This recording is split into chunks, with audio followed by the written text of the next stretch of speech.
তো বন্ধুরা আসসালামু আলাইকুম। আমি আসছি মালদ্বীপে। তো দেখুন, আমি প্রবাসে আসছি।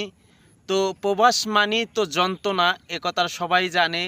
তারপরও আমরা মান্যা জানিয়া সবাই প্রবাসে যাই এবং প্রবাসের মাটিতে চাকরি করি। আল্লাহ সকল প্রবাসীকে ভালো রাখুক।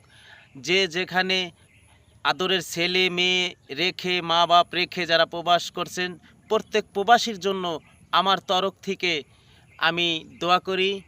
আল্লাহ সব প্রবাসী ভাইদের আল্লাহ যেন ভালো রাখে, হেফাজতে রাখে, তাদের কামাই রোজগারে যেন আল্লাহ বরকত দেয়। আর আমরা যারা প্রবাসীরা আছি, আমাদের আল্লাহ যেন প্রত্যেককে ভালো রাখে। এর কারণ এই দেখুন, প্রবাসে আমি যে আসছি, এখানে এই মালদ্বীপে আসছি, এই দ্বীপগুলো দেখুন মালদ্বীপের একদম আমাদের বাংলাদেশের মতো সব কিছু। তো আমরাও কৃষি করি, ওরাও কৃষি করে, ওরা মাছ ধরে। হ্যাঁ, আর যে আইল্যান্ডগুলো দেখুন, এই দেখুন কত সুন্দর আইল্যান্ড।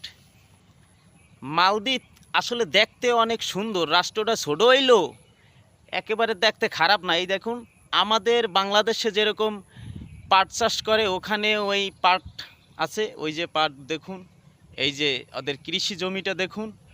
এখন যদিও আষাঢ় মাস চলে, বাংলাদেশেও চলে, এবং আমাদের মালদ্বীপে আমরা আছি, মালদ্বীপেও চলে। এই দেখুন না, একদম সেম টু সেম, একদম এই বৃষ্টি, এই রোদ, এই একেবারে মেঘে ঢেকে গেছে, একদম সেম টু সেম বাংলাদেশ।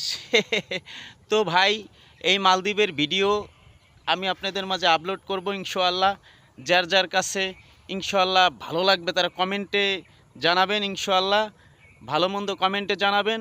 আর বেশি বেশি করে আমাদের এই পেজটি ফলো করবেন, ভিডিওটা শেয়ার দিয়ে দিন।